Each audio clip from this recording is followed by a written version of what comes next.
Kinsa may unang nakasinati nga ang Dios naghari na sa kalibutan? Kinsa man? Ang katong mga disipulo ni Kristo. Una, ang mahal nga Birhen Maria o si San Jose. Sunod, kadtong mga shepherds. Dayon, kadtong mga wise men or mga tulo ka hari. Dayon si Simeon, kadto sila si Ana. Nya sunod dayon kadto dayong mga amigo ni Hesus tong iyang gipanghimo nga disipulo. Ang una 12, karon gipun-an niya og 72. Pila naman tanan iyang disipulo? Ha? Pila? 12 plus 72? 84. Ana. Nya punan ani karong nanimba. Pila naman tanan? Aw kamo unsa man mo disipulo mo ni Kristo? Gusto mong mahimong disciples? Gusto? Wa man day mo klaro ani pagkasimbahang inyo. Basig na parihara mo atong nagsigilag sunod-sunod ni Hesus kay naghuwat kanus-a magmilagro, nagsigilag pangayo nga ayohon ang ilang mga sakit, nga ang ilang mga masakiton maayo. Pero pag ingon ni Kristo, sunod mo nako, wa gyud nanunod. Basig naliwatan. Adi kita ka-experience sa gingharian sa Dios sa iyang paghari.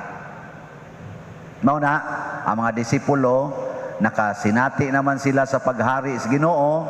Ang sunod na sad nga gusto ni Kristong mahitabo nga ilang isabwag ngadto sa mga tao. Matod pa ni Hesus diri, og sultihi sila nga hapit na maghari ang Dios. Nga naman, gasunod naman siya nila. Gauna raman sila, niya gasunod siya. Kaya katong mga lugar nga iyang gustong atuan, maoy iyang gipasuroy og una sa iyang mga apostoles. Nakaroon sa atong kinabuhi, unsaon man sad nato pagsinati ang paghari sa Dios. Matod pa ni San Pablo diri sa unang pagbasa, kay siya man to'y unang nakasinati ni Kristo, unya ang iyang gisulatan mao ang iyang tinun-an, ang iyang disipulo, ang iyang gipili nga leader siyang simbahan, nahimong obispo, ang anak ni Yunes. Kanis Yunes, kuan ni siya, anak sa ni siyang Loida. Kanis Loida og si Yunes mo ni ang nahimong mga barkada ni San Pablo pag-adto niya didto sa lugar nila ni Timoteo. Nya niya mo siya anak nga batan-on nga usog sa kayong musunod, iyang gitagaan og kaning authority, iyang giordinahan. Kani mo ningon siya, tong pagpandong nako sa akong kamot sa imong ulo, gamita tong tanang grasya. Gamita tong tanan. Kita nakasuway mo nga gipandungan mo sa obispo, inyong ulo gipandungan, ana? Pag bunyag, pagpirma, ako napagi ikatulo, pag-ordain. Nya kaduha man may giordinahan, pagkadikon o pagkapari, kaupat na ni gipandungan akong So ang una ding buhaton ko gamito nato ang tanang grasya nga gihatag nato sa pagpandong sa kamot, pagbunyag, pagpirma. Nya unsa man ni mga grasya ha? Ang grasya sa pagsangyaw sa maayong balita. Ang maayong balita niya naron nato. Ikono, lingi ako na imong tupad. Ing na unsay maayong balita karon? Unsay imong maayong balita karon? Ing na kuno. Naa ba siya ikasulti? Ug mingon kay siya, ambot lang, okay ba? Ana. Basin og na din siya numero ron diha. So unsay maayong balita karon? Nakaron unsa man ang maayong balita nga gustong ipasabwag ni San Pablo? Ningon siya, kayang espiritu nga gihatag sa Dios kanato dili espiritu sa katalaw kundili espiritu sa gahom ug gugma ug pagpugong sa kaugalingon. Gahom, gugma ug pagpugong sa kaugalingon. Nindot kining tulo, mao ni ang gipahinomdom ni San Pablo ngadto sa iyang mga tinun-an. Gugma, gahom, pagpugong sa kaugalingon.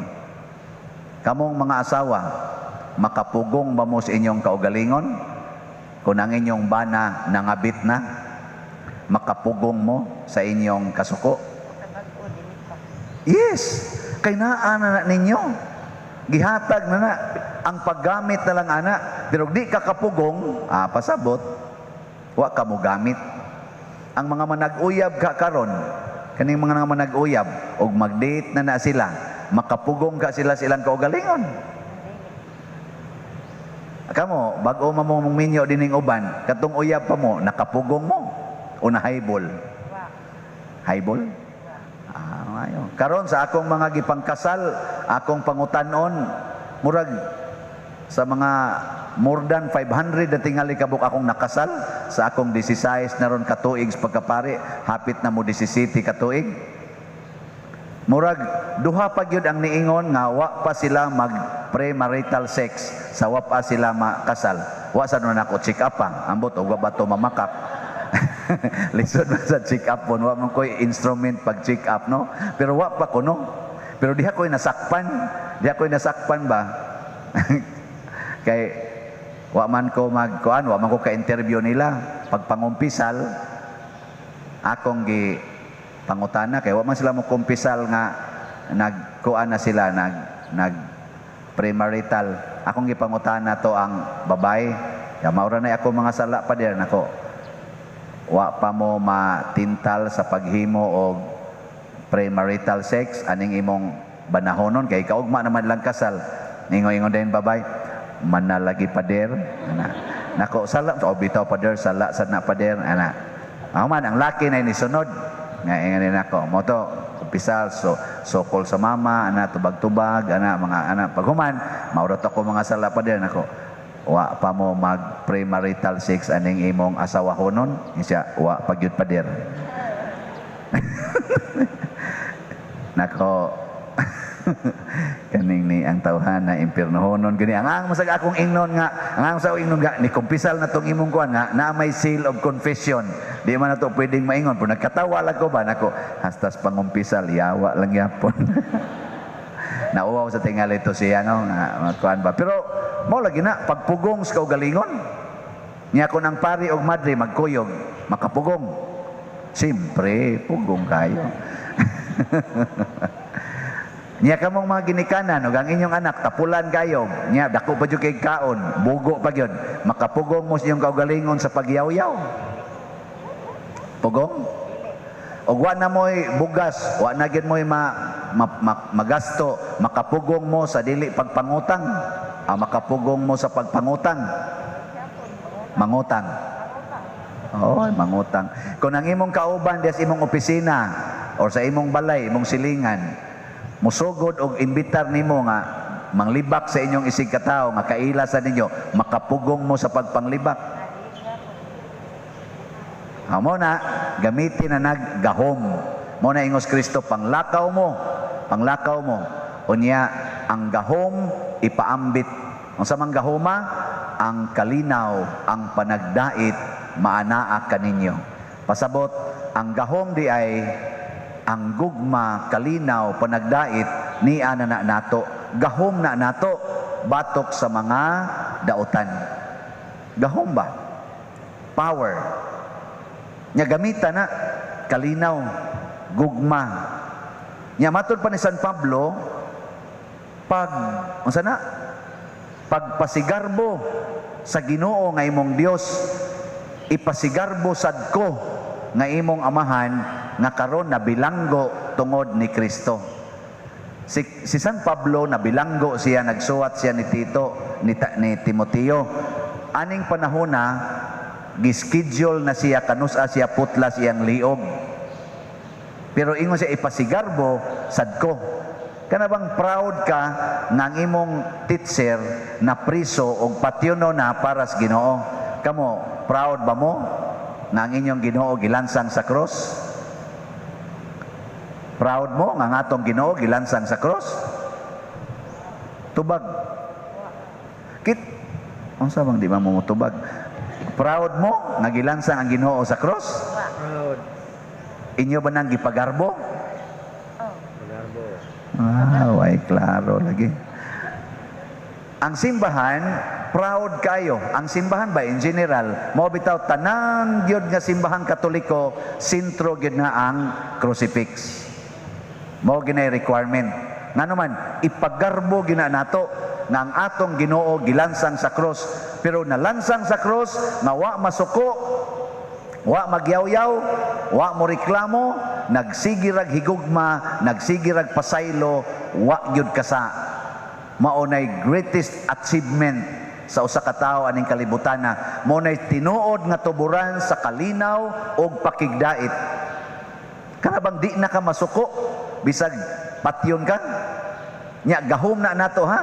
Nahitabo sa nang San Pedro, nahitabo na ni Lorenzo Ruiz. Oh, nya kamo. Gusto mo ganaon mo? Ha? Dili. Di sa ko gusto eh.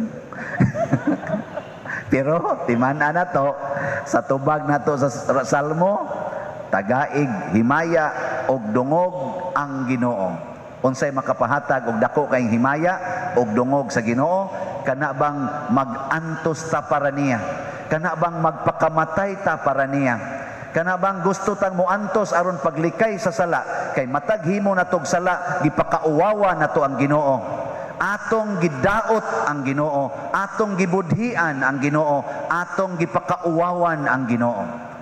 Kay mga Katoliko gud ta, nagsunod gud tas gilansang sa cross nga nibuntog og sala, nya kitang tanan magsigig pakasa unsaon nato paghatag og dungog. No? Pareha na imong papa, ang imong papa purti gid taong paningkamot ug ang imong mama purting paningkamot aron lang ang inyong kinabuhi mahayahay jutay nya ikaw nga anak sige lang kang suyop anang drugas wa ka mo iskuylag tarong sige pa jud kag pangawat unsa may gihatag nimong dungog sa imong pamilya no awag yapon mo kasabot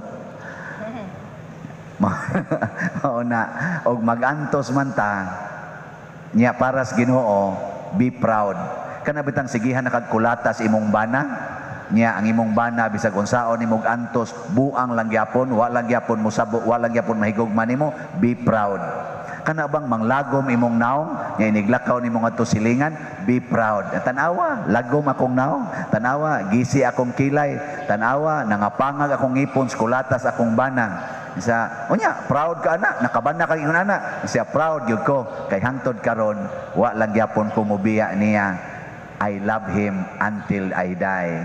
Sunod si Mana, lungo na ang iprosesyon ngadto. Patay naman ka. Pero you are proud to die in your commitment to God nga nag-ingon, for better or for worse, in sickness and in health, for richer or for poorer, till death do us part. Kana mo inindot nga, dungog og himaya. Nga tinuod gid ay na, nga di day na bakak, nga mabuhat ra gid ay na, dili day na istorya-istorya lang, ikaw ang naghatag og testimony. No? Duko-duko lang mo di ha. Sige na, manindog na ta.